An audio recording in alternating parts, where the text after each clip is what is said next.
Ананы шығарып жүрші, мынаны. Кімсің? Ананы деп айтпасаңызшы. Мына баланы шығарып жүрші. Бұл мен досым. Абрикосым. Досың ба? Жүректегі. Ассаляму-алейкум онда.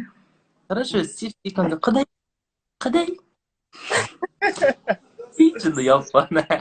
Ойнайды отырмын. Досым, қазір хабарласам. На связи.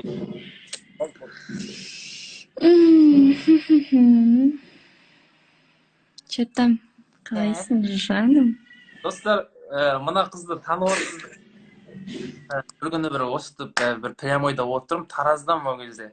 Машина прямойды қосып, өйстіп адамдарды қосып отқан ғой, сөйтсем мына қыз кіреді да. Не батсын, дейді ғой. Мен түсінбеймін. Деген не ол? Мен просто амандасайын деп көрдім. Кеше сен ютубымды көрдің да, оказывается, Надира мен Махаббат болып жүр екенсің катокта. Кәдімгідей қаяу түсіріп жүрегім. Сондай болып қалдың ба не? Иә, жүрегім бір түрлі. Қарындасым ғой, Надира деген. Өйтіп қатты жүрегіне алмай айналайын қарындасым. Алмаймын. Қарындасым, менің қарындасым, өзі менің жазым, қалдырған ізін мәңгілік, жадымда тұрар жаңғырып деп. Қарындастарым айналайын. Не ғой? Негізі түнде кіруім керек қазір. Үйдің шулап жатыр. Сен осы есімің кім? Айдана. Айдана. Қай қалада? Танысқанға қуаныштымын. Бастай бер. Қайттан бастайын? Айта бер. Не істеп жатсың? Үйде. Қалайсың? Амыңды не ол? Соны конкретно түсіндіріп берші нақа елге.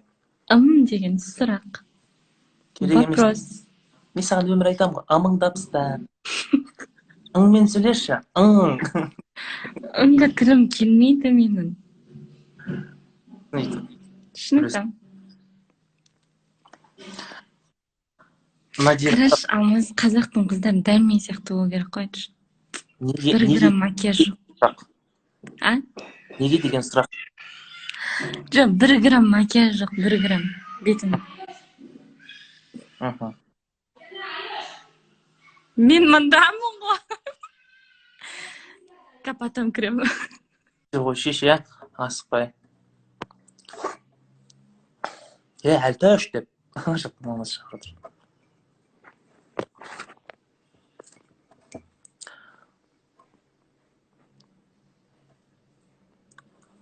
Толика, ты мәк, жаңағыда айтпақшы, 3 адам қосылып болады екен ғой.